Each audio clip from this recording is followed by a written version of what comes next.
I'm Zsuzsa Csergő, Director of Virtual ESN, and also the moderator of today's webinar on the impact of Trump's presidency in Europe and Eurasia.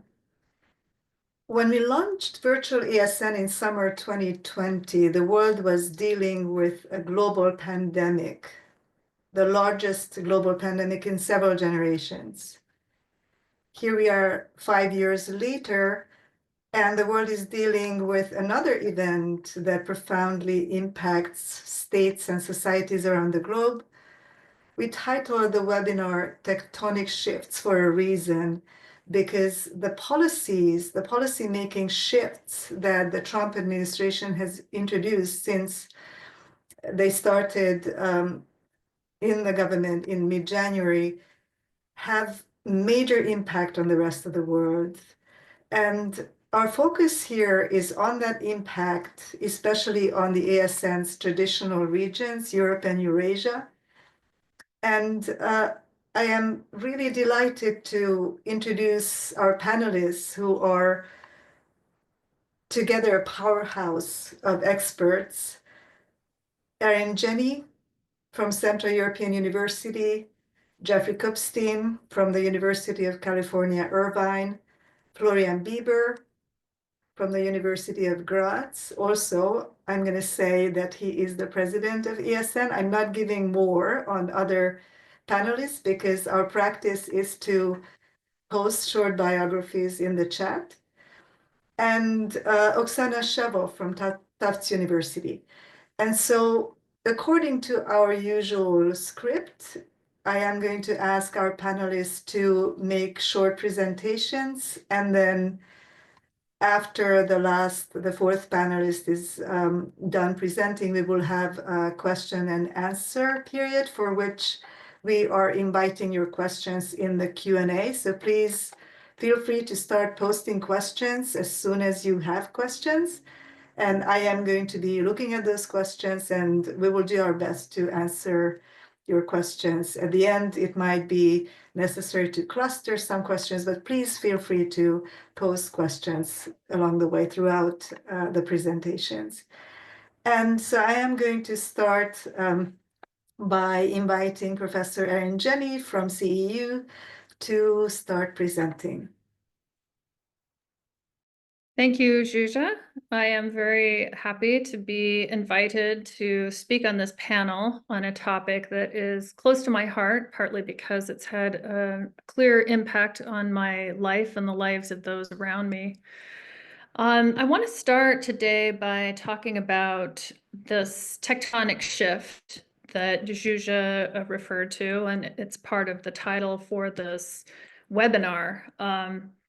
The way that I have thought about this form of shifts that we associate with populist and nationalist foreign policy leaders is that these are attempts of revisionism or revisionist foreign policy, which is a way of talking about shifts away from the status quo. In this case, the status quo is the liberal international order, sometimes abbreviated LIO in international relations discourse.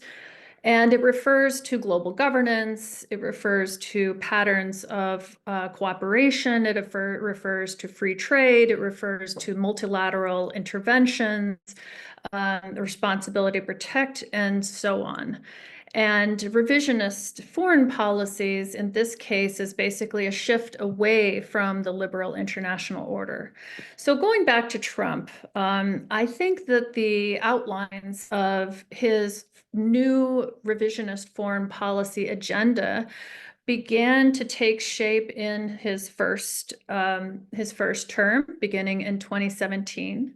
And, largely because he surrounded himself with more status quo kind of advisors, you couldn't really see the full impacts of the types of vision that he wanted to basically enact in foreign policy until his second term, which just began January 20th, 2025. And here, basically, you could see something that looks much more coherent, right? So what do we know about Donald Trump's foreign policy vision? The way I think of understanding him is that he's a 19th century man who believes in old school spheres of influence. This is a kind of a classic realist type of way of seeing the world, as well as neo-imperialism, the utility of tariffs, and a very transactional foreign policy agenda. He believes that the US was at its strongest in the late 19th century when tariffs were high, and the country hewed to a relatively isolationist position in the world that was only broken by sort of interventions aimed at,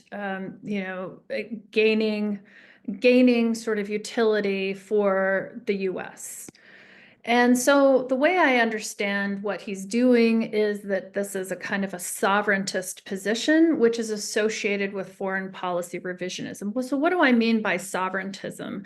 Sovereigntist movements, I think, can be defined as collective campaigns of self-governance for an idealized political community, and such movements are most likely to emerge in the wake of events that generate crises of public confidence.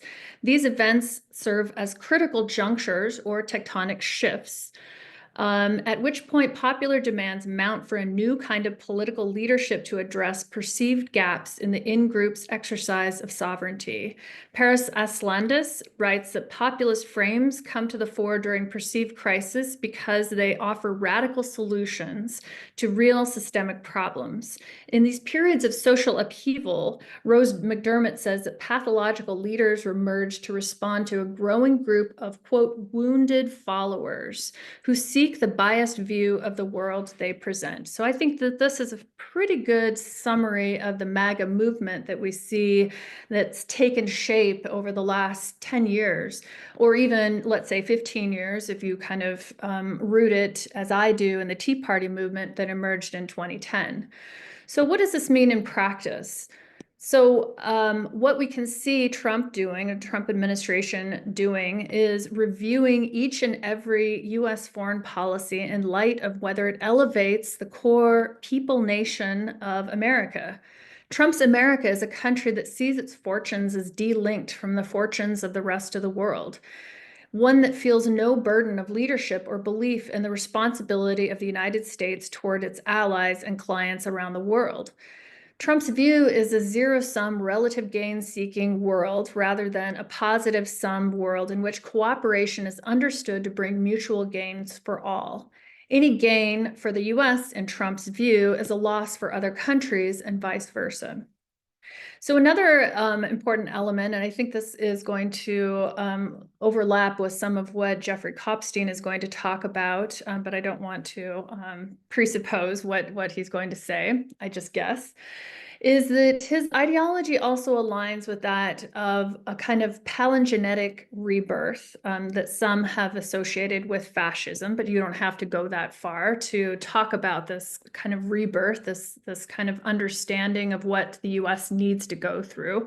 Trump believes that America is in moral decline due to decades of policies of liberalism, socialism, multiculturalism, globalism, and gender ideology. It is a view of the world animated by social dominance theory that says that there's a natural hierarchical, racial, and gender, domestic and international order that must be reflected in American institutions and in domestic and foreign policy. In a natural world, social dominance should be exercised by the Western, male, Christian, white man on top, and gender, sexual, and ethnic and racial minorities on the lower levels. To get back to this better order of things, what Trump calls the good old days in MAGA parlance, you see calls for this accelerationist, dominionist, revolutionary approach to domestic and foreign policy that sheds institutional norms, constraints, and roles that the US has played that, in their belief, weakens America, that makes America into the world's chumps, where the US is exploited and laughed at by other countries. In contrast, America must reject these foreign values, these multicultural, cosmopolitan, globalist beliefs, and fight for its interests in order to become great again. In this world, Trump is the only one to achieve this palingenetic rebirth because he knows how to right what is wrong with America, fight its enemies, both foreign and domestic. His slogan, Make America Great Again, is the anti-modernist, hyper-nationalist promise of American rebirth as a remedy to hedonism, moral decline, and national weakness. Now, what does all of this mean for Europe? This is kind of the subject of the webinar today. I don't want to go into too much detail about this because I'm sure that Florian and Oxana will be talking about this more. But just briefly, I think of this in terms of the 4 I's: insecurity, illiberalism, impoverishment, and institutional erosion. So first of all, insecurity. European countries can no longer rely on NATO's Article 5 security guarantee and the US nuclear umbrella. And there's a possible loss of as many as 100,000 US military personnel in the region, which will need to be replaced or managed somehow. This loss of American counterbalance against the threat of Russian or Chinese dominance in the region is also something that Europe must contend with. This will most likely lead to the militarization, or at least possible militarization, of European societies, including the return of compulsory military service. A question also arises about who will provide leadership in a NATO-free Europe. Germany? This is unclear with rising popularity of AfD in Germany, as well as other populist nationalist forces in other countries of Europe. It also raises questions about the nuclearization of Poland and other frontline states. We also here face a loss of US weapons procurement. In March 2025, the US Commission and the HR von der Leyen announced a white paper for European defense called Rearm Europe Plan Readiness 2030, meaning that the Commission is calling for an investment surge in European defense capabilities. Buy more European defense, and the Commission will raise, at least they hope to, 150 billion in capital markets to ensure that that the foundation for the European defense base can be established. The European Parliament also issued a white paper on the future of European defense on March 13th, 2025, which says in part, they believe that the time has come for a renewed political ambition to act and turn the EU into a genuine security provider, increase EU's defense readiness, and build a true European defense union, develop European strategic autonomy and sovereignty. This will involve most likely working with Ukraine and frontline states to develop independent strategic capability. Impoverishment simply means that European countries are now facing beggar thy neighbor policies, with the US capriciously levering up tariffs in order to achieve a trade surplus with them. On Liberation Day, so-called, Trump threatened 20+% tariffs and a possible escalation of tariff rates on steel and aluminum, and 25% tariff on car exports, affecting 70% of EU exports to the US. The difficulty of achieving a common position on this is quite clear because different states are in different sort of positions vis-a-vis the US. Trump later walked back these announced tariffs to a flat 10%. But the trust has been, I think it's fair to say, broken, and Europe can now see that the US really cannot be relied on for maintaining this position or promoting free trade through the world, and this suggests a growing rift in transatlantic relations. When it comes to illiberalism, the fact is that Europe will no longer have the US to look to as a model for liberalism and freedom. There has been a gradual collapse of the liberal international order, including free trade, humanitarian assistance, burden sharing, alliance maintenance, reneging on hegemonic leadership, and so on. And this has accelerated quite clearly with Trump's arrival to office. There's also been a move from multilateralism towards bilateralism, which undermines the liberal zone of peace, to use Kant's terms. This is also included an undermining of institutions of liberal peace building and global governance, making all of us less secure. Now, finally, we have institutional erosion, which is closely related to illiberalism. which involves, the cuts that are now underway in U.S. academia and U.S. Funding for research, for healthcare, medicine, journalism, science, academia. That has knock-on effects for associated universities and institutions in Europe, which are partnering with U.S. institutions in thousands and thousands of projects, across the continent. So clearly what is happening in the U.S. is also redounding to harm U.S. institutions. There's also been a so-called shift in the Overton window, which is far-right metaphor, which means we are now normalizing radical speech. We're questioning the value of liberalism. We're questioning the value of the rule of law, open society, journalistic integrity, minority rights, and multiculturalism.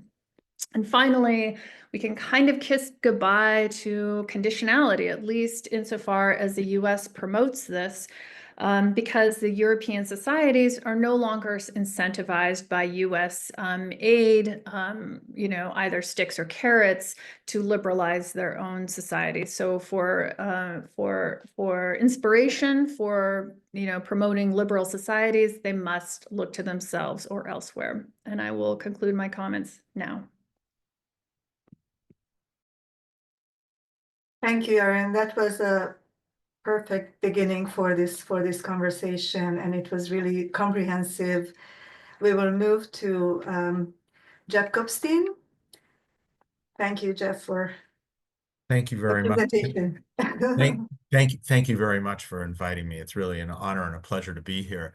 As Erin said, we are going to have some overlap, but hopefully we'll have a little bit of difference too, and perhaps even debate would be really interesting. My talk is going to be based on a book that Steve Hansen and I wrote called The Assault on the State. And as the title of that book indicates, most people who are worried about the Trump phenomenon, the Orban phenomenon, the Netanyahu phenomenon, are really see that from the standpoint of an attack on democracy. And we agree with all of that. But there's something else going on, and we all can feel it at this point in the United States. We all feel it pretty clearly, and this is true in other countries in the world too. There's a concerted attack not only on democracy, on the free and fair election, on competitive elections, on parties, but there's an assault on the very modern governmental institutions that all of us sort of take for granted, right? Think about the modern state. What would it be like if we didn't have the modern state to keep our air clean, our water clean, our schools being staffed by non-quacks, to protecting our national security? What you have to think about is what would it be like? Well, we know what it would be like, right? Because you turn back to pre-modern states. Pre-modern states were run by quacks, soothsayers, cronies for policy advice to the leaders. They used indiscriminate violence to control their own populations. And to make a long story short, they would be utterly unable to handle the challenges of the 21st century. And we saw a bit of that during COVID.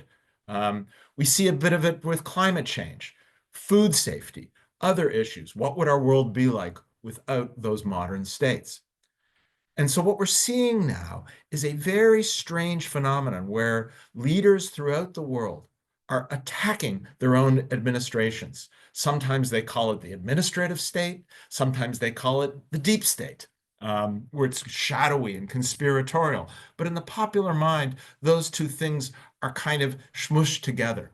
And what's put on offer for the alternative to this deep state, to the administrative state, to the modern state?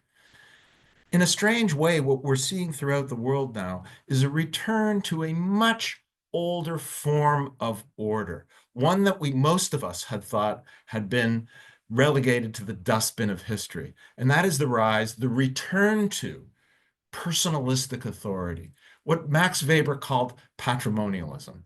And what a patrimonial leader does, there are patrimonial states, but under patrimonialism, the state is seen as a sort of family business of sorts, right? And it's staffed by friends and family of the leaders, by cronies. And we had thought that this was something that was only, let's say, in the developing world. As little as 10 years ago, there's a huge literature on neo-patrimonialism in Latin America, in Africa, in Asia. But that's not what we're talking about here. We're talking about something completely different. We're talking about the return of patrimonialism, simple, not neo, but patrimonialism, to the developed West itself. Now, it may have started, and Steve and I argue this in the book, it started in Russia and spread eastward, right? But once it hits the kind of the core heartland of democracy, something new happens. Whereas in Eastern Europe, right, after communism, the construction of patrimonial states wasn't all that difficult because the modern legal rational states didn't yet really exist. But once you start moving towards the accession countries, right, there you have an interesting phenomenon. EU accession, and let's just start with Hungary, right? EU accession for a place like Hungary was largely, not completely, but largely an act of state building, right? And I have, you know, sitting in here are all these experts on this subject. The EU seconded experts to Eastern Europe, to Central Europe, to the new accession countries, and said, look, you simply have to pass these 10,000 regulations into your national law, which regulate everything, right? Create the regulatory capitalist state, right? Regulating everything from air pollution to labor law to the transportation of geese. Everything is regulated. And that was largely the deal that Hungary took at the beginning, right? And what Orban has been doing, right? I'm just going to flip ahead to a few of my slides here so I know what I'm going to say. What Orban has been doing is systematically subordinating the legal rational state that was in Nascendi, right, after in the early years of EU enlargement, and trying to make it, in essence, a family business. This wasn't just in Hungary, of course, but the farther you move west, the farther you move to the heartland of previously existing legal rational bureaucracies, the more the patrimonial project becomes one of, in the first place, demolition. You actually have to wreck an existing state. So what Steve and I talk about in the book is various places that this has happened, right? We use Israel, Netanyahu, and it's very interesting in the case of the Likud in Israel. That was originally the rule of law party. Most people don't realize that about Israel. The corrupt party was historically labor, or Avodah. The rule of law party historically was Likud, and this really lasted through when Begin came to power in 1977-78. The bureaucracy that had been built up was left in place. The judiciary was left in place. But by about 2009 and especially 2015, he starts attacking his own state. The police, the prosecutors, and of course, most recently, the judiciary, along with the entire language adapted from the United States of the deep state, that the state itself is conspiring against Netanyahu, trying to weaken the Jewish state, even the social alliance that existed in the United States between libertarians, religious nationalists, and unitary executive theorists, right, which is the kind of holy trinity of the Trump alliance, that gets used almost word for word in the Israeli context. The UK under Johnson, he was starting down this road before he got removed. And you have some of those same alliance that you have in the United States. You have the libertarians, Liz Truss was the kind of extreme case of that. But also, of course, the whole discussion during Brexit of Brussels as the deep state.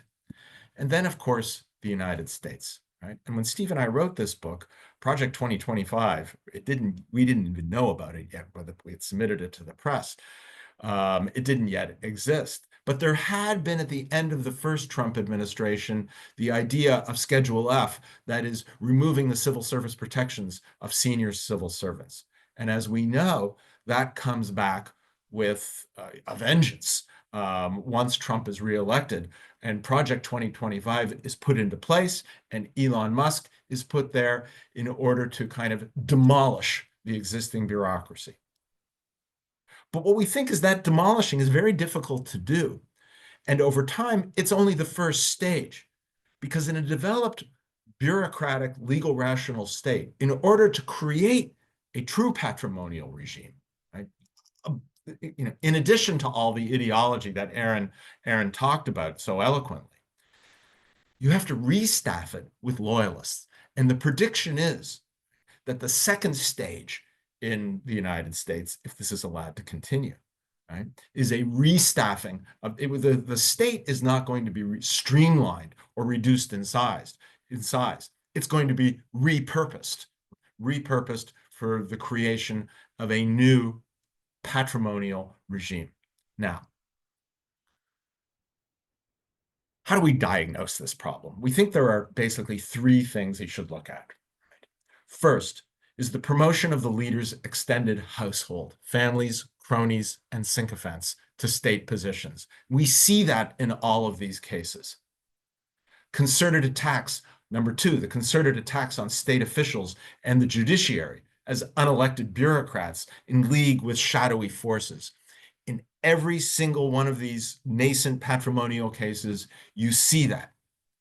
And the third, the one that obviously directly concerns all of us here, is the subordination of experts and institutions of higher education that might in some way challenge the leader's insights. We saw a bit of that in Trump's first term during those daily COVID briefings, right? When he was telling people to inject bleach or use light, or the possibility of using this, while the world's leading public health experts sat on the wall in the shadow behind Trump with their head in their hands, deeply embarrassed.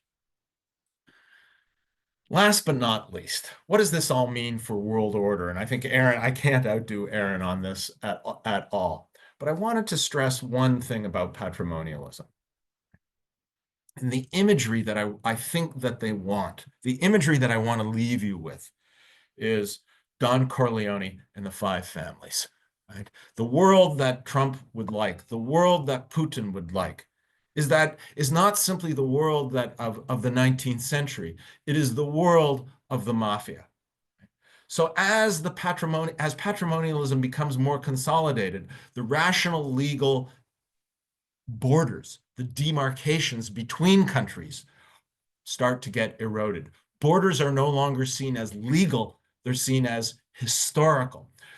The acquisition of new land is seen as patrimony. That's what patrimony is, right? It's a redefinition of territorial boundaries. We see that with Putin in Ukraine. That Ukraine, as he said, is in his ideology, is not a real country. It's created by Lenin and Stalin, and it can only be sovereign or a relation within Russia. We see that in Netanyahu's Israel with the historical lands of Judea and Samaria, right? They don't use the word West Bank very much. They use the historical terms.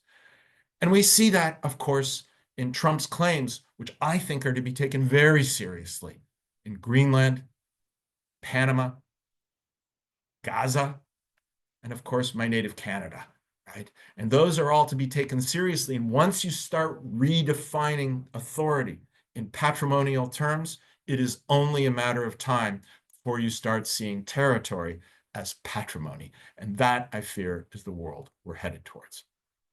Thank you. Thank you, Jeff.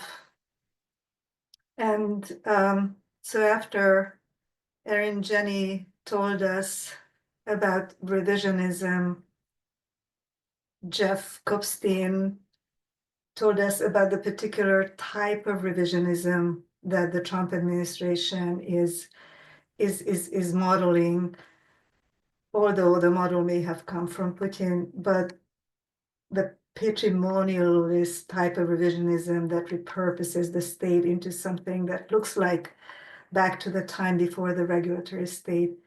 And now we are going to turn to Florian Bieber, who is going to talk more specifically about impacts on another part of Eastern Europe, Southeastern Europe, and how that impact is visible there, how it transpires there. So, Florian, the virtual floor is yours.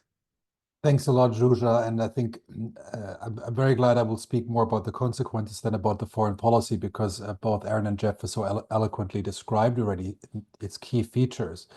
Now, when we're talking, and I would like to make some comments more about Southeastern Europe, but more broadly about Europe and what the impact can be, because I think we need to distinguish between the direct foreign policy of the United States under Trump and the broader impact, which I think is probably going to be much broader, because the imperial kind of ambitions of the Trump presidency might extend to places like Greenland or Canada even, or Panama, but they are less clearly projected on Europe, or at least in a more ambiguous way.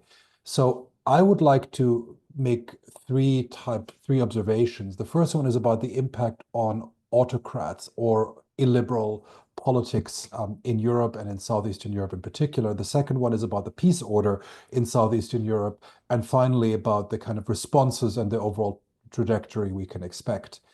So overall, I would say when it comes especially to Southeastern Europe, but also more broadly, the U.S. foreign policy, besides its rejection of the European Union, the attacks we've seen by J.D. Vance, the vice president, on the European Union repeatedly, we haven't seen a very clear engagement with individual states besides supporting allies. But I would say when it comes to the European political landscape, of course, we have a number of partners, or at least governments and parties, which look up or see themselves in a Trumpian logic. I think there we can detect in a certain way, I would say, 5 patterns of how these autocrats see themselves. I mean, there's the emulation element. There's the element of trying to emulate the Trump's model for their own way of ruling. Now, of course, as we've heard, Trump himself is modeling himself, or is emulating, Viktor Orban or Vladimir Putin in some ways, but then others again might seek to draw. So there's this learning process, or the collective authoritarian learning process, which I think we're likely to observe. Some of it might be actual learning, and some of it might be justifying one's own policies in a Trumpian logic, because that's seen as, in a certain way, the paradigm of the day. The second one is what I would call convergence. So parties, in a certain way, seeking to position themselves as natural allies of Trump. So just as a brief illustration, the current government of North Macedonia, led by the conservative nationalist VMRO-DPMNE party, has not been Trumpian as such. It's been conservative. It had its authoritarian period in between 2006, 2008, and 2016. But now it's explicitly appealing to Trump. It's trying to present itself as an ally of Trump, potentially in the Balkans. So we see kind of convergence of parties moving towards Trump in a certain way, as a way to generate legitimacy and external support potentially. But then I would say you have the kind of protection element. If we take the mobster metaphor, then of course some political leaders are seeking the protection of those who might offer it. So most blatantly, the example is the leader of Republika Srpska, the president of Republika Srpska, Milorad Dodik, who has been, kind of wearing the MAGA cap very ostensibly to, in a certain way, offer himself to Trump, but also, of course, he's been in serious legal trouble. He's been sentenced by courts in the country. He's worried about arrest. He had U.S. sanctions imposed against him. So he's trying to, in a certain way, secure U.S. support by protection for his personal political survival and even his potential freedom. So all of them are not yet Trump is not active. They're just serving as a conduit for local elites. And then there's, of course, the direct support, which leaders might look for and might also receive. So we had Don Trump Jr., for example, visiting Serbia very prominently and praising the Serbian president, Aleksandar Vučić, who was himself under serious pressure from what he calls a colored revolution, which in fact is a mass protest movement which has been ongoing for 6 months. So autocrats are both seeking different channels of using Trump to buttress their own support and to stay in power or to legitimize their power.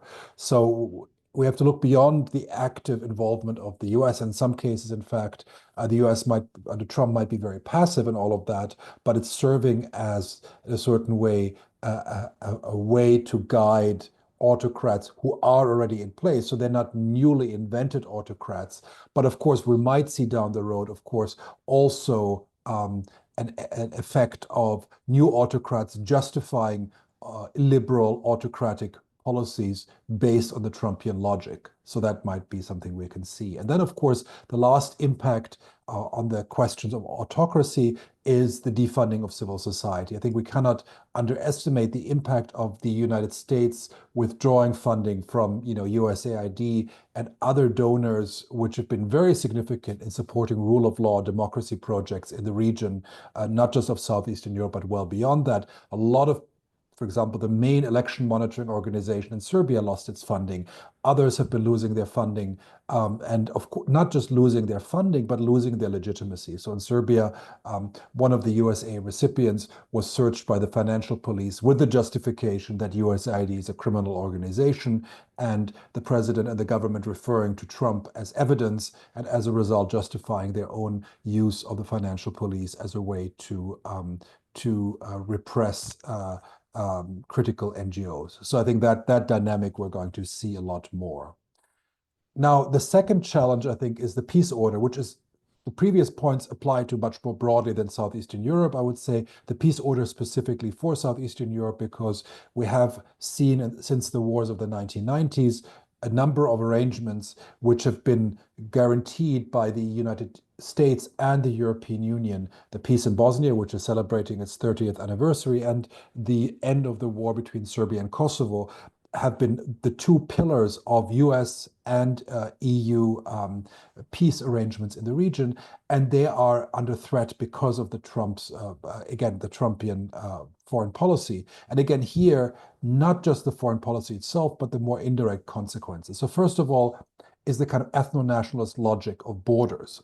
If borders are up for negotiation, as they appear to be, both in the Trumpian and the Putin's worldview, borders can be challenged. They're not set by international law, by agreement, but they are renegotiable.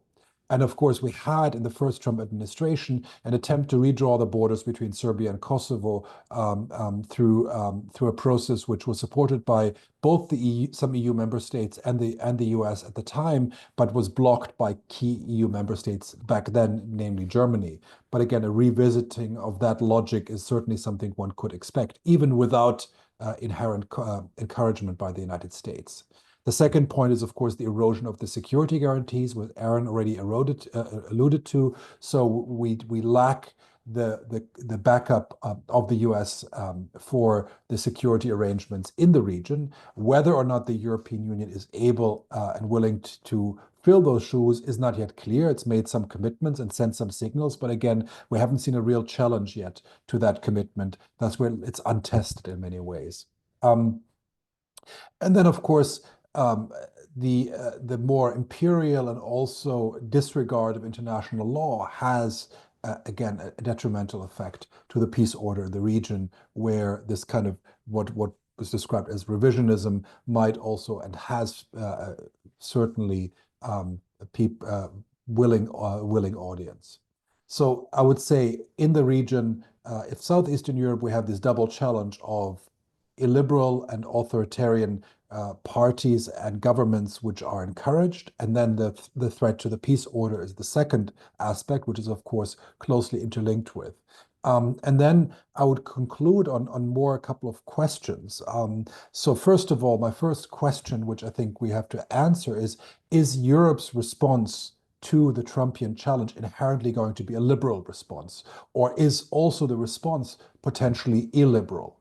As the EU has sought in many ways in recent years to similarly mainstream far-right ideas, including increasing fortification of Europe, there is a high risk that the kind of geopolitics which is gaining coinage might result in an illiberal response, not of emulating Trump, but of finding not a liberal but an illiberal answer. And the second big question is the question of how will the far right and authoritarian parties fare in the light of Trump's policies?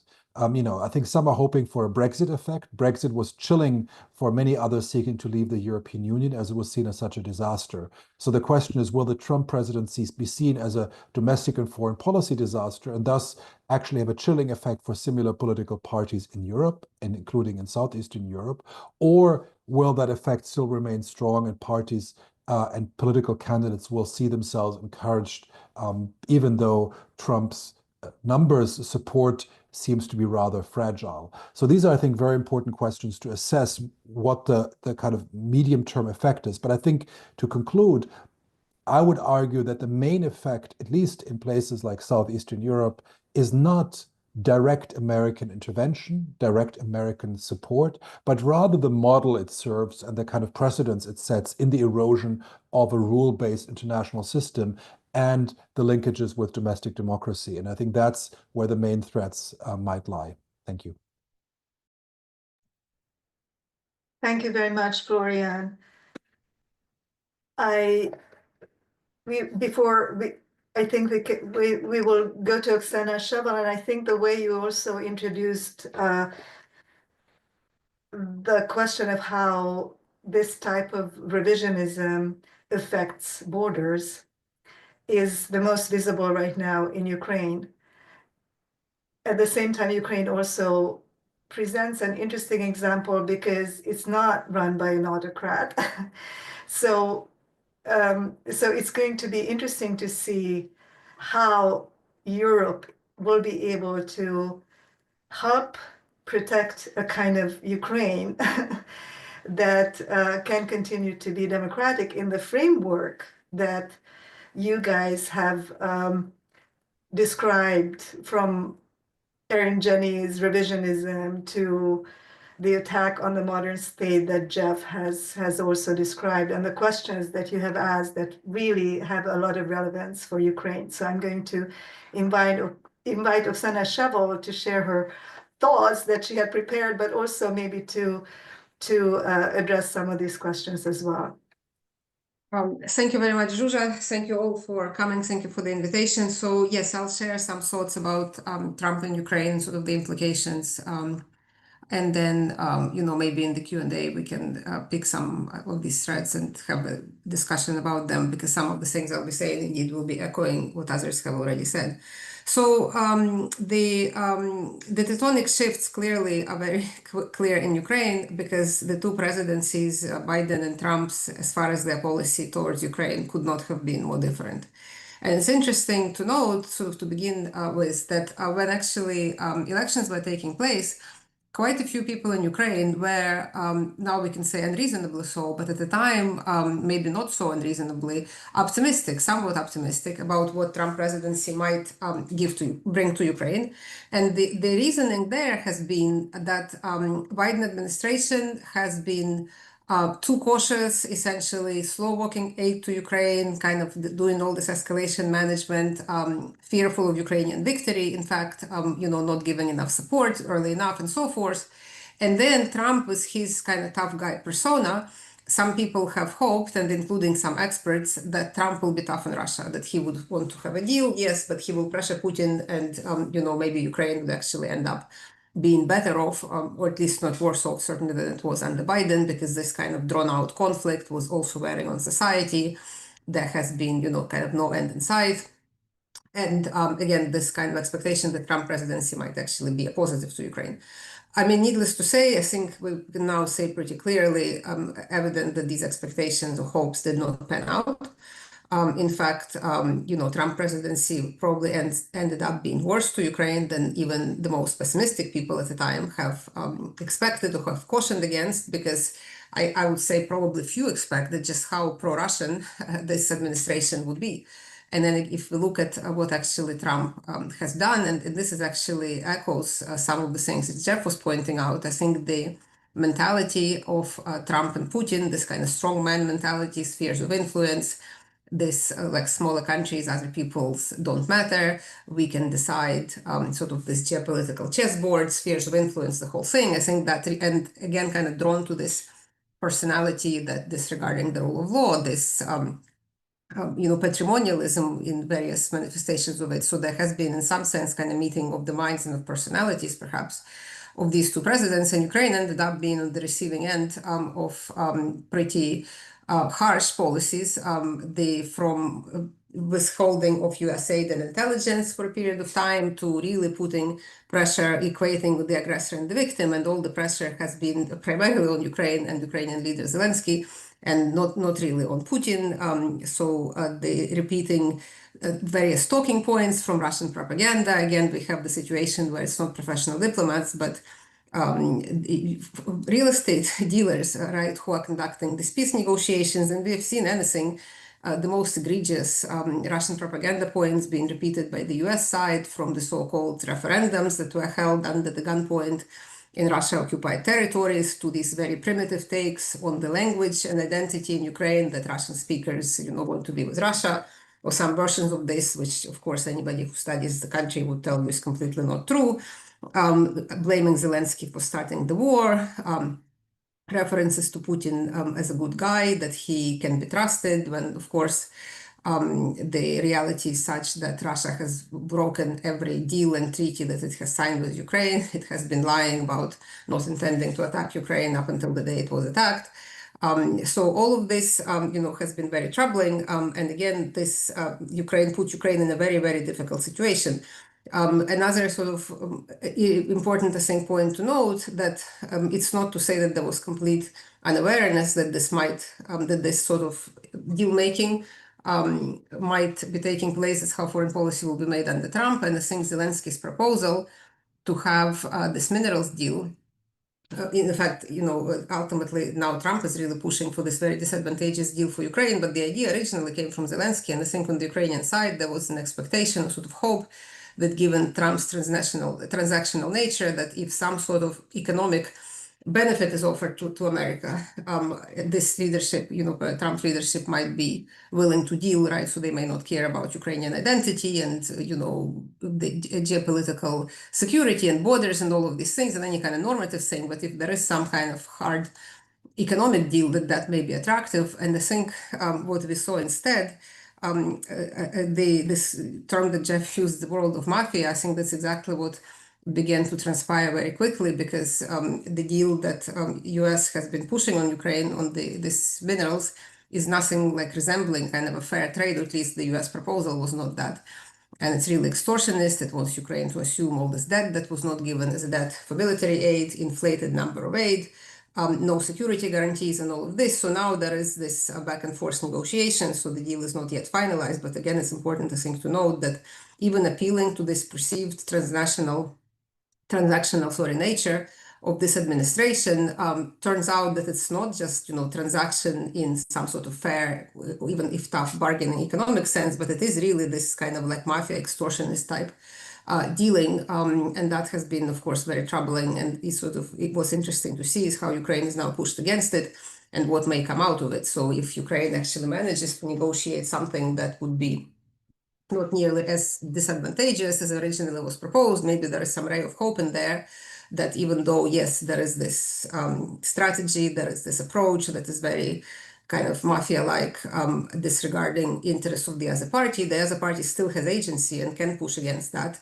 If there is evidence of that, I'm trying to find something encouraging to say, so that would be one thing, right?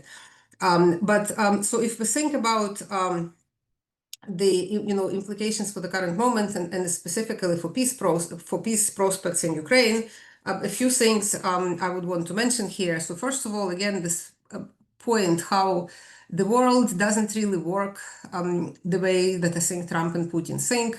Certainly not, in the Eastern Europe offers an example there, that this talk about spheres of influence, like, yes, they may like that, they may think that these countries don't matter, that they can push countries around, they would like to push them around.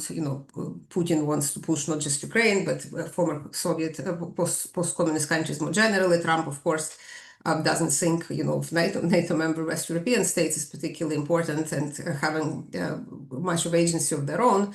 But I think we actually see that there is quite a bit of agency on the part of democracies and Ukraine specifically, that does not want to just fold over. And in a way, all this pressure that Trump has been putting on Ukraine, that Ukraine is like an obstacle to this quick deal he wants to conduct with Putin, and Ukrainians are not giving in, and that's probably gives him yet more reason to be annoyed. But I think it also shows that this 19th century kind of big countries bossing all the smaller countries is difficult, like, not to say that it's completely impossible, but certainly difficult to pull off. And I think what's happening with the US-Ukraine relations is a manifestation of this. So I just mentioned a few things kind of specifically on the Ukrainian side. So, for example, not only Zelensky has refused to sign on to some of the more egregious demands that Trump has put forth. And again, the perception is that the obstacle is just Zelensky, but that's really a misperception, because it is both the Ukrainian political class and Ukrainian population that does not want to surrender to Russia, for very good reasons. There was an opinion poll done about a month or so ago in Ukraine. The question was asked, what would you do? What should Ukraine do if all US aid is withheld? There was a period of time, as I mentioned, and many of you probably remember from the news, when US stopped providing aid and intelligence to Ukraine around the time of this debacle in the Oval Office. And 82% of Ukrainians said Ukraine will continue to fight. Ukraine should continue to fight, relying on its own strength and on European support. So even if all aid from US is withdrawn, then still, Ukraine is not just going to fold over and give to Trump, and for very good reasons, because Ukrainians understand what occupation means. They understand what this perpetual insecurity means. So some sort of temporary deal that Russia has demanded, that Ukraine not have strong military and so forth, that is just an invitation for yet another invasion after a period of time. That's not acceptable to Ukraine. We've been down this road, and this commitment to resist this worst case outcome, even if US does not support Ukraine, is very important. Now, just a couple more points I want to mention before wrapping up. So in addition to Ukraine's resistance, another important fact is that Russia's goals remain unchanged. This is also very important to realize. It seems like there isn't quite a realization of this on the part of Trump or administration, or maybe if there is, they think that Russia is entitled to whatever it is that it may want to achieve in Ukraine. But the goal has been and remained destruction of the Ukrainian statehood and nationhood. It's not about NATO. Ukraine was not going to be in NATO. There was no need to invade Ukraine to prevent NATO expansion, because that was unrealistic in 2014 when Ukraine was first attacked, in 2022. It's clear now that there are, even under Biden administration, that was not going to happen. So, and Russia, of course, knows that, and the fact that Finland and Sweden are now in NATO, and Finland border is next to Russia's second largest city, and when Finland joined NATO, Russia not only did not react in some sort of defensive way, they actually withdrew troops from that border, sent them to fight in Ukraine. So this whole narrative, as persuasive as it is, and as much as it resonates clearly with people in Trump administration who keep saying how NATO expansion caused Russia to invade, I think this argument doesn't really have a leg to stand on. And there is ample evidence that what Russia is doing on occupied Ukraine, from brainwashing of the children to destruction of any kind of signs of Ukrainian identity, and continued talk of the so-called denazification, demilitarization, so Ukraine would remain defenseless. So you can't have a ceasefire unless if Ukraine receives military aid. Like, why is that? Well, because you want Ukraine to be weak so you can accomplish your objectives. So this is also very important, that there hasn't been a change of Russian position, and the question is, would actually Putin, would Trump continue pressuring Ukraine to give in to Putin, or might we still see some sort of more, since this meeting in the Vatican, there are some more optimistic takes when Trump is saying, well, maybe Putin is leading me by the nose. I think it's too early to say, and of course, Trump has been very unpredictable, but the important realization that Russia's goals remain unchanged, and unfortunately for Ukraine, Trump has been siding with Putin much more so than with Ukraine objectives. Now, finally, just to bring it back to sort of broader points, I think the importance of Europe and European response is very important here. Because clearly Europeans don't share this perspective. Yes, Zsuzsa, I'm wrapping up, and support for Ukraine that Europe has been expressing has been critical and will remain to be critical. I think it's still a question mark, sort of how much Europeans can commit, given that inevitably there is a trade-off. If you're investing more in defense and security, there is less money left for various social services, like other European publics and European leaders willing to make this trade-off for kind of broader term security, not just of Ukraine, but of Europe. So that remains to be seen. And the very last thing I'll mention is this rising anti-Americanism. We haven't really talked about it, but I think the side effect, in a way, of this administration's policy is that in Ukraine specifically, and I would say around the world, in Europe and in European democracies more generally, there has been a rise in anti-Americanism. And sort of what does this mean? Because you know, I think it has broader implications for potentially less support for democracy. We haven't really seen that yet in Ukraine, and there are, you know, sociologists who begin to observe this trend are talking about how people may be able to distinguish between kind of democracy and the system that America had, what it was symbolic for, and this presidency as not one and the same. But of course, it's also possible that anti-Americanism would also turn into greater support for authoritarianism, rejection of democratic values. And of course, Russia and other autocratic regimes will be all too eager to capitalize on this. So I'll end with that point. Thank you very much, Oksana. And thank you, everyone, for really fascinating presentations. And I'm going to turn to questions now, and I'd like to ask everyone to post questions in the Q&A box, because we will do our best really to answer your questions. So the first couple of questions were asked by Shaina Ploud, and I'm going to ask Erin to answer them. Oh, should I just jump in? Yes, please. Okay. All right. Well, so I guess I'll read the questions first, since maybe not everyone has read them. So Shaina asks, I would like to discuss the normalization of racism / ethno-nationalism and how this is manifesting, including particularly for nationalities that do not have a specific state and cross borders. For example, Roma, Vlach, Gornai Tatars, to protect them. And then secondarily, she says, I'm also very curious about how the quote unquote enemy within is being constructed in terms of gender and sexuality, but also crafting social and political dissent in the lens of sedition, etc. So this is actually a topic that's very near to my heart, because I'm quite motivated and interested in the discursive constructions about how these changes are manifest and also rationalized by these political figures. And I think this can be seen on the mass level and the movement level, as well as the leader level. So this actually harkens back to a term that I used earlier, which is shifting the Overton window, something that Jane Mansfeld has talked about a lot in her research. She's a Harvard scholar.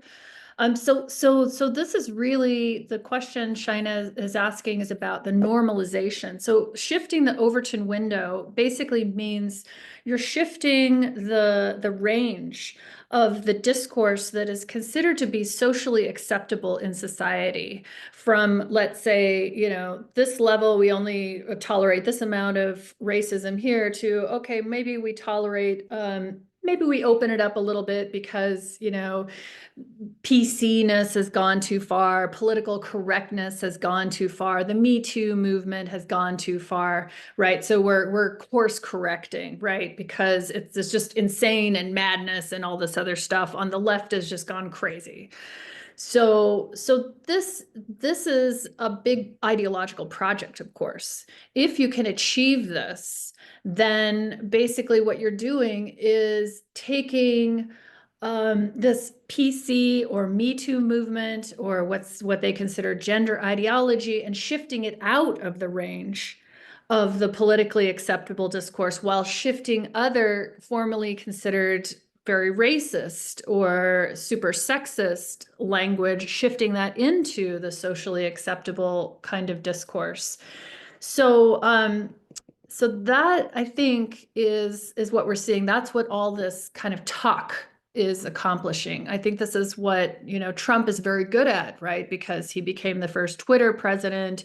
He famously talks all the time. He's the only one in my lifetime that has engaged in a kind of a permanent campaign of rallies that did not end with the election, but continued on throughout his presidency and beyond. It's part of this bigger ideological project and movement that he sort of is the leader of.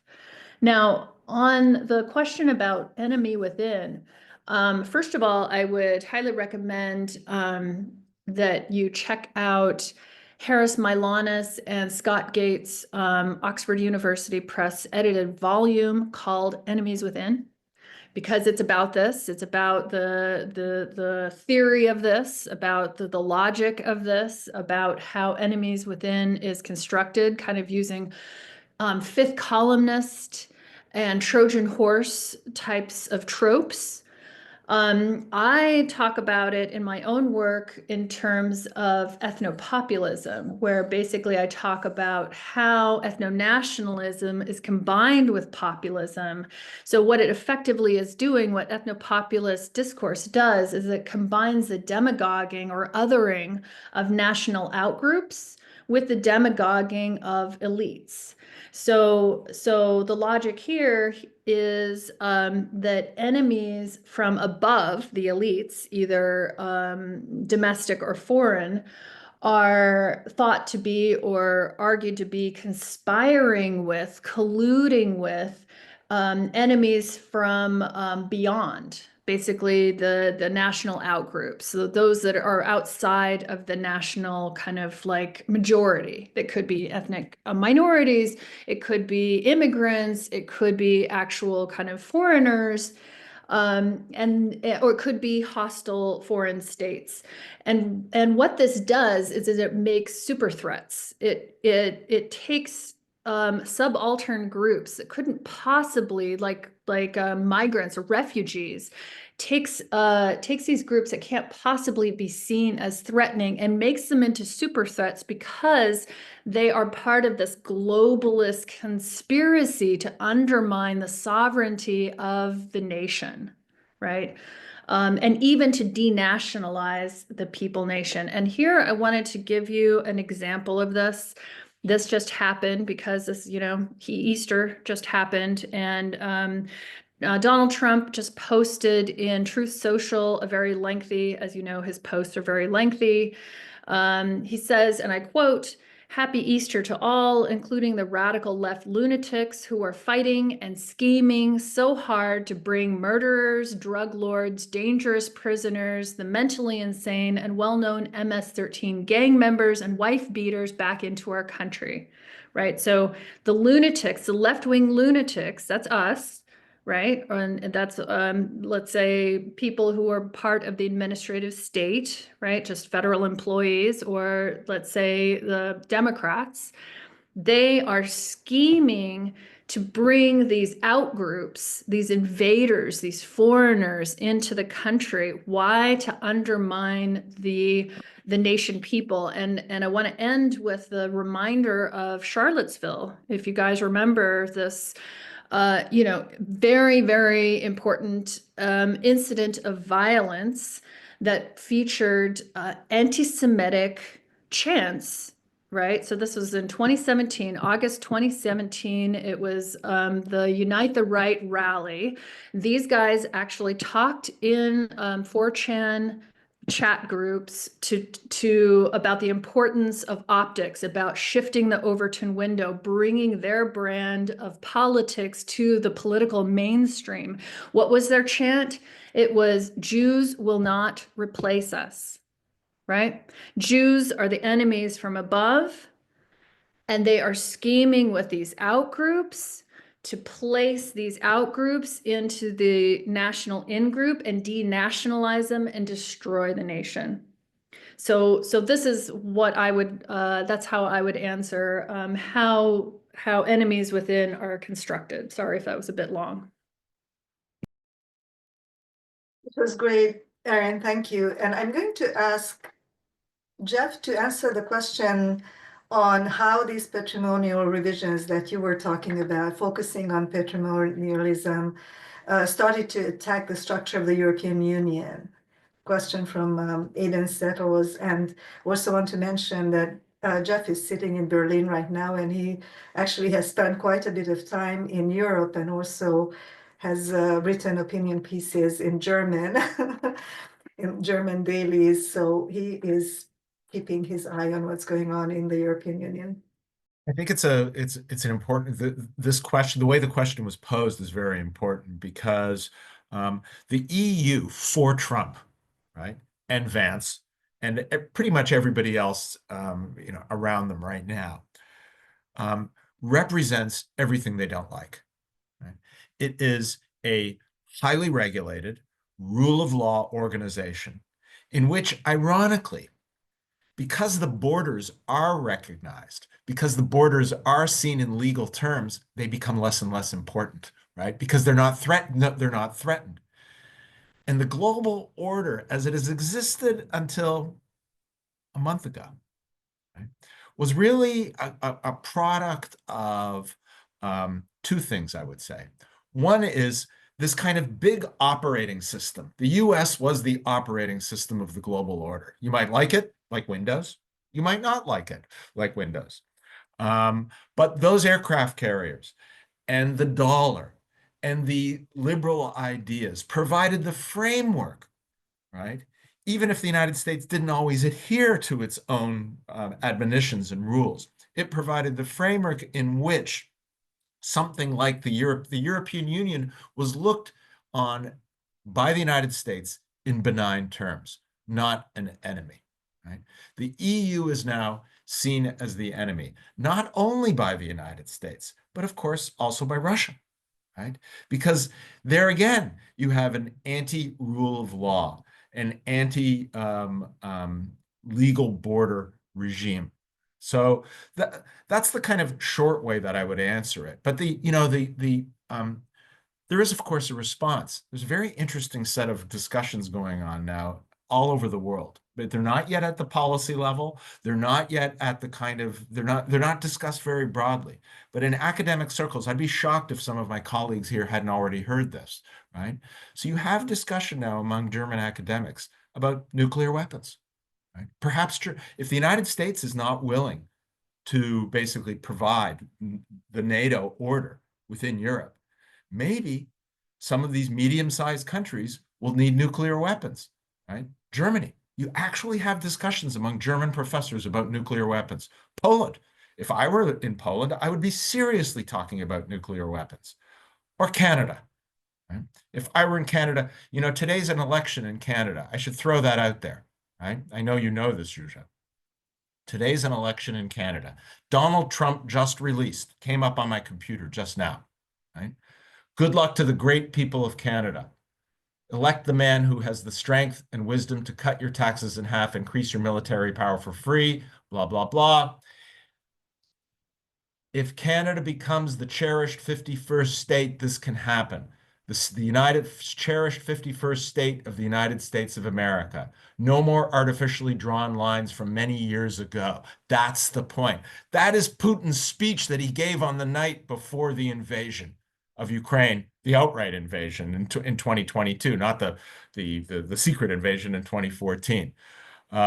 So again, I think the parallels are quite remarkable and sort of disturbing, but to repeat the answer, right? The EU is seen as hostile because it represents the apotheosis of the legal rational state, right? And the legal rational state isn't always good and wonderful. It's like there's things we don't like about it. But that's the order, that is the world that has made us all relatively wealthy, safe, and healthy, right? And that's what's being questioned, both at the domestic level and at the international level. And the EU is at the core of all of that. What it's going to do about that? Well, maybe Florian will tell us about all of that. I don't know, but it's hugely important. Thank you, Jeff. I am going to ask Florian to say something about this, and also, several of you used the mobster and mafia metaphor for a good reason, and so I wonder, Florian, whether you could talk about a little bit about how what you spoken about in terms of what happens under the Trump administration, enabling strongmen that are already in place and providing a source of legitimacy also for them and also for would-be autocrats, strongmen, and how this in the framework of sovereigntism that Erin described for us, where if this liberal order and the European security order is going to collapse, and we go back to the kind of sovereigntism where small states are seeking allies and bandwagoning and all of the stuff that we used to teach in Intro to International Relations about the realist paradigm that we were hoping was no longer as useful. So how do you see this affecting the European Union, and especially, and also in the Balkans? As Putin is also trying to mobilize against the European Union in the Balkans. Yeah, I mean, thanks. I mean, I think this is, of course, the challenge is that in the European Union, there are those who promote this agenda from within. I mean, and I think this is really the fundamental threat, that it's not just the EU trying to find a response to external threats, be they Russian or be they from the Trump administration. And that answer, we don't even know if the EU can do the heavy lifting it will need to do to be both protecting itself. I mean, Jeff mentioned the ideas of defense and to the extreme of nuclear armament, to the level of just keeping up the defense commitments. What if something happens in Estonia tomorrow? Who will defend Tallinn? I mean, or who will defend Riga? I mean, these are serious questions which have to be answered in European capitals, because we know they will not be answered in Washington at the moment. There's no answer yet. I mean, I think there's for the first time a recognition that this needs to be answered, but it's not yet there. Now, the other challenge is that, of course, within Europe, we have those who also would like to see this patrimonial state in Europe. I mean, we have the AfD in Germany, which in opinion polls is now the largest party, still only a quarter of the vote, but it's the most popular party at the moment. So we've not seen a Trump effect in the sense that Trump's anti-EU policies has hurt them in their support, despite Elon Musk's very vocal support for the party, for example. It's not helped them clearly, but it's also not been negatively affecting in the way which we could expect in Canada, presumably. And again, I think we can see this uncertainty. We have Rassemblement National, we have also Fratelli d'Italia in Italy, which remains as a far-right party in power and which tries to navigate relations with the EU, Ukraine, and the United States, which is in a certain way seems to be really kind of squaring this multiple circles. So I think Europe is a threat from within, because there's a sense of a significant part of the population that the liberal order, which Jeff so eloquently defended, didn't protect them enough. And for the same reasons they supported Trump. And in this highly polarized environments, they are fairly stable constituencies. The far right supporters are not, they're not eroding rapidly. They're not as fluctuating as dramatically as they might have done a few years ago. So I think this is something Europe hasn't found a response to. And this is, I think, maybe an even bigger threat than the threat from outside. I think there's limited leverage which Russia has on the European Union, but it's not just Orban, but it's also others. Now, let me flip this around on a positive note, of course, is that we talk a lot about Orban, but of course, he is no longer the most popular politician and his party is no longer the most popular party in Hungary. So some of them operate very successfully on a pan-European platform, but might be actually declining in their domestic support level. Because I think, and this is, we don't have to forget this for all the talk about their ideological program, they're autocrats fundamentally. And they are not committed to democracy. And they also come under pressure domestically. And we've seen in recent weeks actually a whole rise of protest movements against these type of regimes, authoritarian regimes, competitive authoritarian regimes, from Budapest to Slovakia to Belgrade for months, to Istanbul, for different reasons. But again, all of them are fundamentally citizens being fed up with this kind of regime. And so it shows you that they might project this idea that the future is theirs and they have this alternative vision for liberal democracy. But domestically, in fact, they are much less on a firm ground.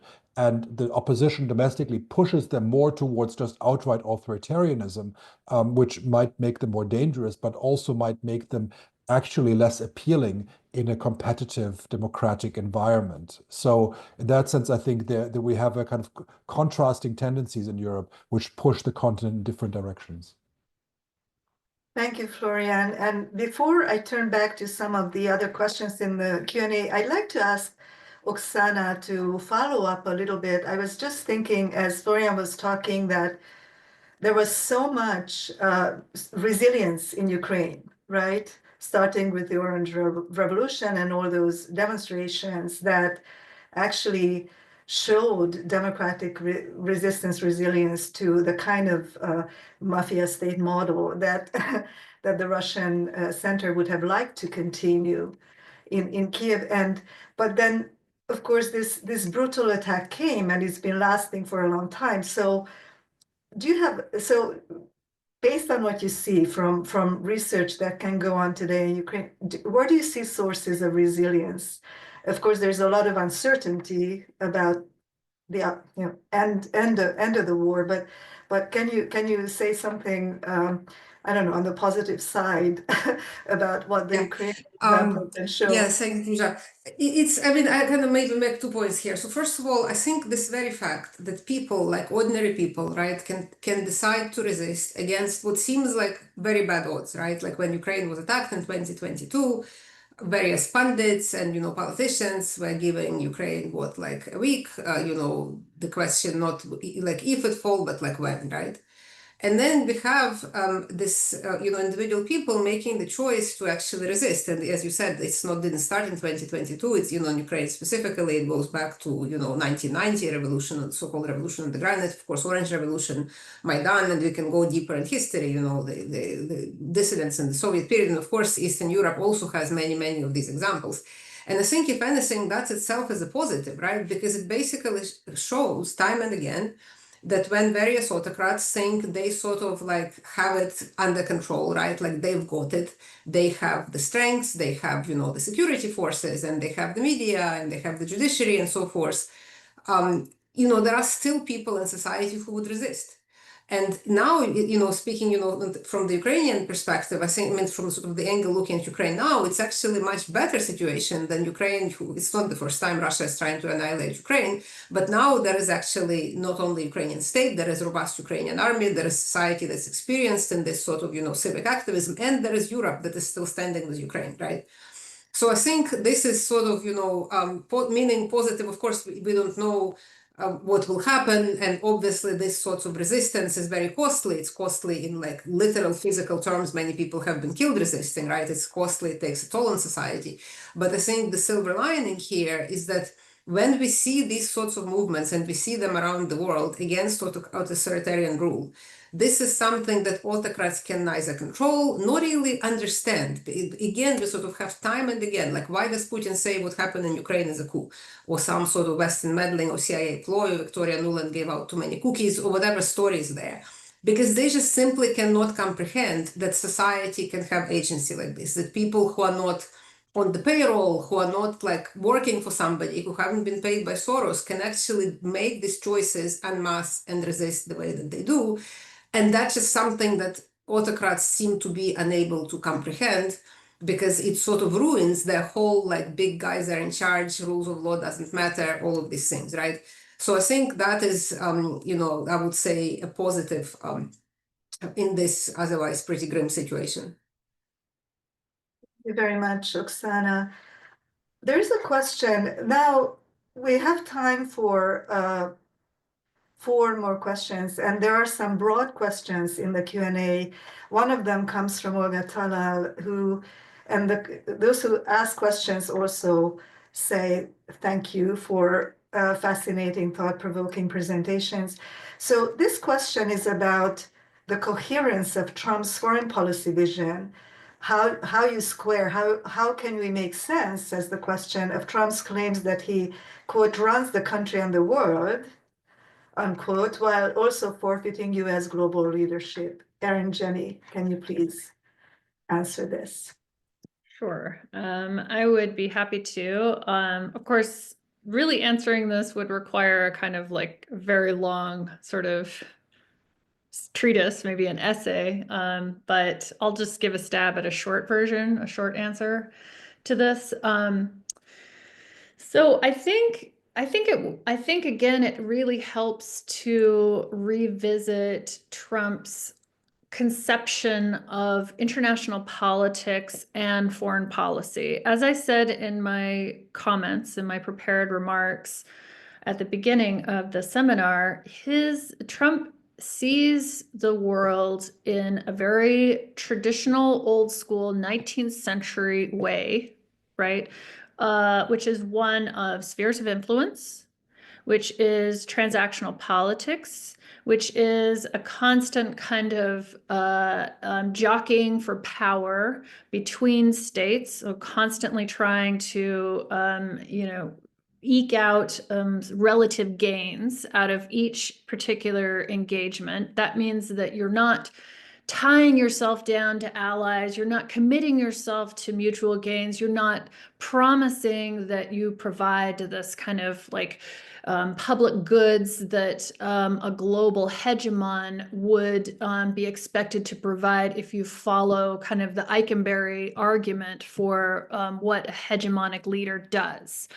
So his way of understanding how he can run the country and the world really just means I am the leader of the most powerful country in the world. I have the biggest military in the world. I have the most economic power in the world, and I'm a great deal maker. And so here basically he's arguing that the US can get much, much, much more for Americans through a kind of like a transactional deal making sort of approach to international politics. And the way that this sort of sets up a new international system is that all the countries will be engaged in the similar type of transactionalism.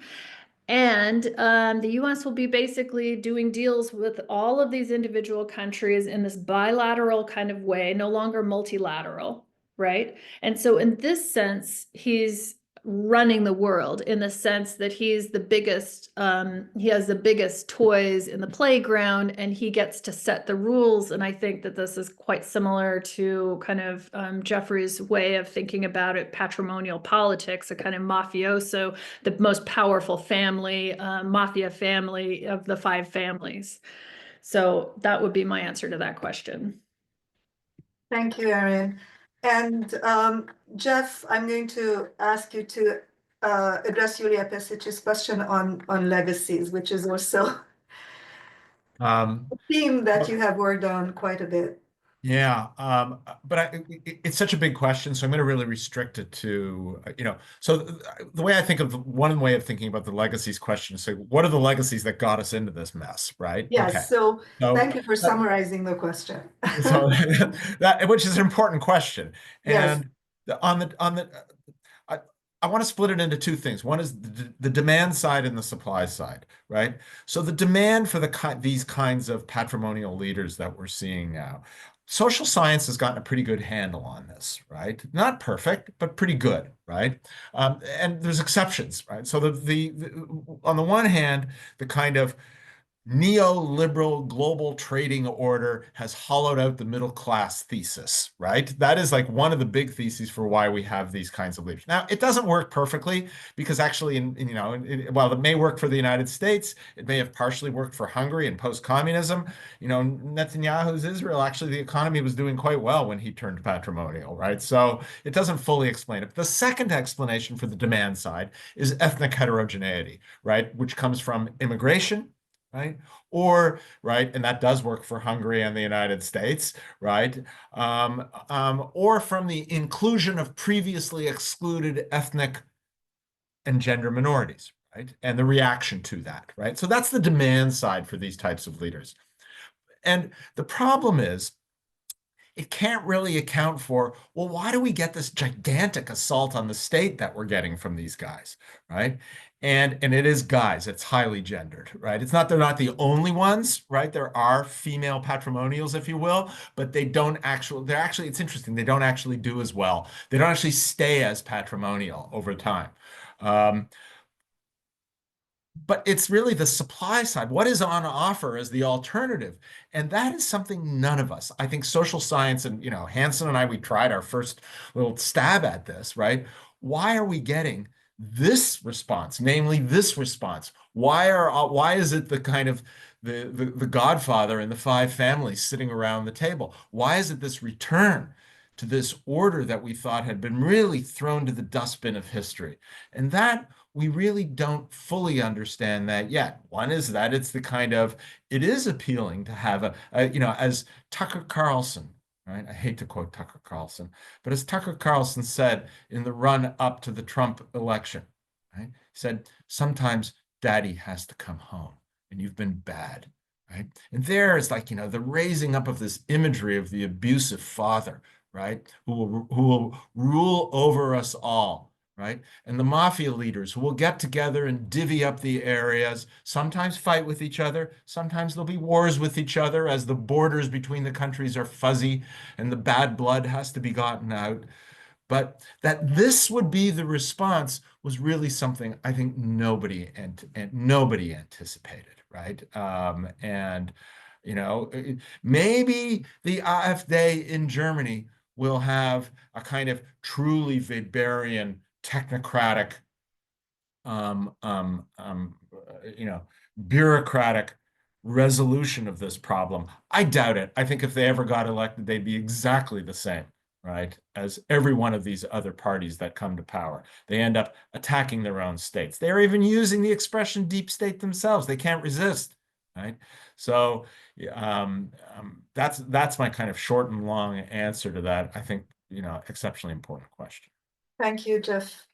There are two additional broad questions, and we have only a few minutes left, but I'm going to ask Florian to address one question also by Julia Pesic that focuses on how you have to tell us how you envision the future developments in Europe and the Balkans in 1 minute or two.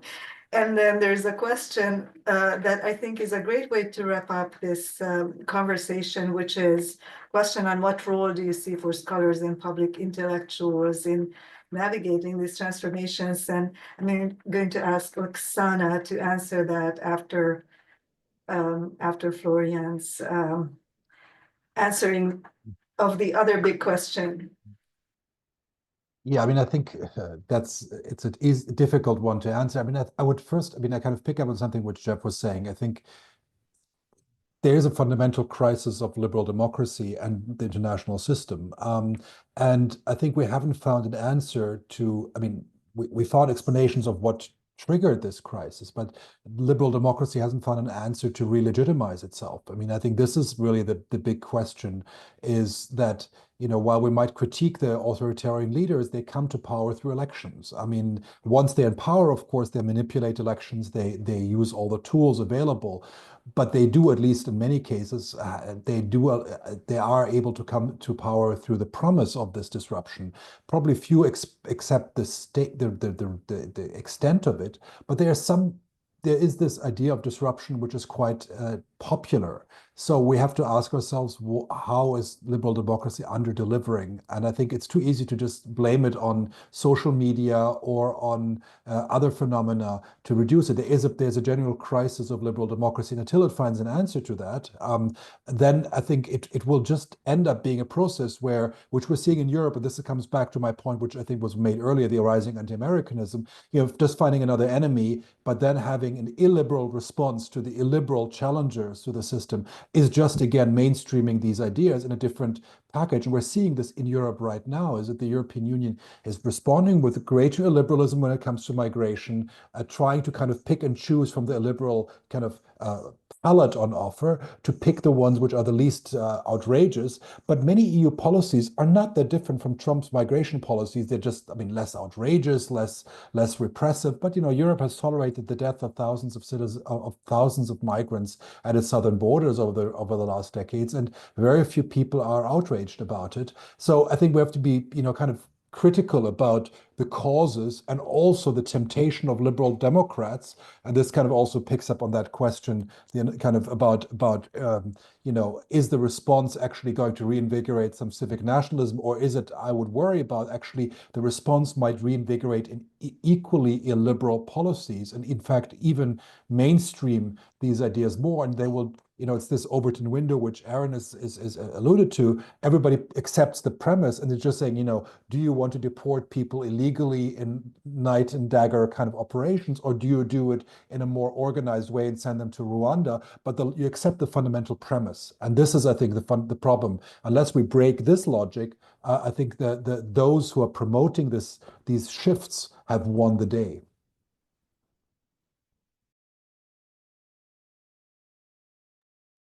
Thank you, Florian. Oksana, we'll be interested in I'll your be very and brief. how scholars And note that I have, I think this. it's a great question. What role the scholars and public intellectuals can play in this trying moment. I'll make 2 points. It seems to me that as scholars and intellectuals, we have 2 advantages. Like, first of all, we actually have knowledge, right? We spend years, we spend careers studying certain issues. We understand, we know the facts, we understand the complexity. And I think one thing that we need to be doing, which most of us are already doing, is to communicate this knowledge to the broader audiences, to counter disinformation, to counter misinformation, to call on these, spins that are factually incorrect and manipulative.